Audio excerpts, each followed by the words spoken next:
Dugay na day ni siya matod pa sa yang post ginadagmalan sa yang uyab. Gikan May 2024 hangtod karong tuig January giantos lang sa maong babae gumikan gihigugma niya ang maong lalaki. Wa ko kayon ha. Dili man sa ginahukman kay mao Yes. ang iyahang gibati. Kay gugmahan man gyud siya. Dili lang pag yun daw kanang physical abuse ang iyang ma-experience sa human rents o gavis, no? Kay bisan pag mga gamit niya, cellphone, Hilabdan. o iyang ilabay, iyang gubaon. Uy. Every time siguro nga mag-tantrum ang lalaki or kanang masuko ugod, namatay post ani Radyo Manrens. Yes. Tapos sa iyang text no nga grabe gyud kay ka manipulative. Kakita ko ato Ang niya maong kuya lalaki. kayo ang mga Pulong. no mga pamalikas.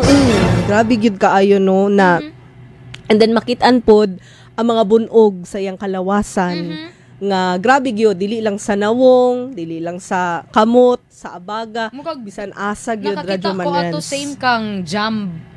Yes, actually. Jamba? Oo, murag ingon ana pod ang scenario ba nga ang lalaki kay grabe kayo ka ano. Pero kanila ang kaapan Radyo Manrens kay SK chairman. Ang Nahula iyang ka? uyab. Oo, kana. Diha lang, medyo murag na ano ta. Ingon pag sa biktima, I had enough. I did not expect nga kaya niya buhaton ni nga mga things because iyang image sa among lugar kay perfect kaayo tungod kay public servant siya. Uy, wala na to ni gipanganlan.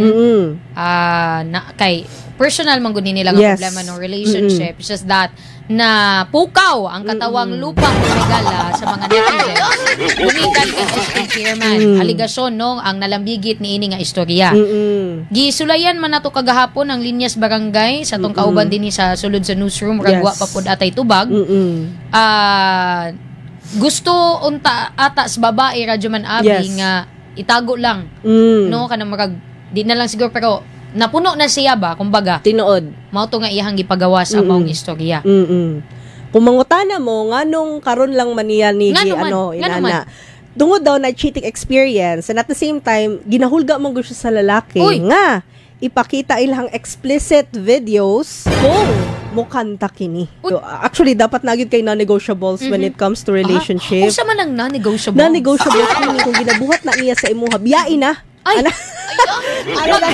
Nanay mga signs. Oh, no? ginabuhat na niya sa imuha. Nadugan ako sa usa ka vlogger na siya non-negotiable, Yes. non-negotiable si Jen Barangan. Ano ba siya? Cheating and physical abuse. Which is same me. Ay! Okay, I do not tolerate physical abuse. Hello, wala lagi ko Kana. non-negotiable. So, wala lagi ko Of course, at first, mupasaylo ka, Yes. pero the fact na nabuhat na niya sa imuha, subli niya ning mabuhat sa imuha. So, oo. dapat dili gyud na nimo i-tolerate. Oo, si Viz kaya biyaan pod ba nimo? Biyaan gyud ay. Sige, unsa man imong stand out na hitabo? Ay kay kanang kuan man good ginaingon di ba nga once a cheater always a cheater. Once a physical abuser always a physical abuser. Ay, as in, dili pa siya pwede mausap.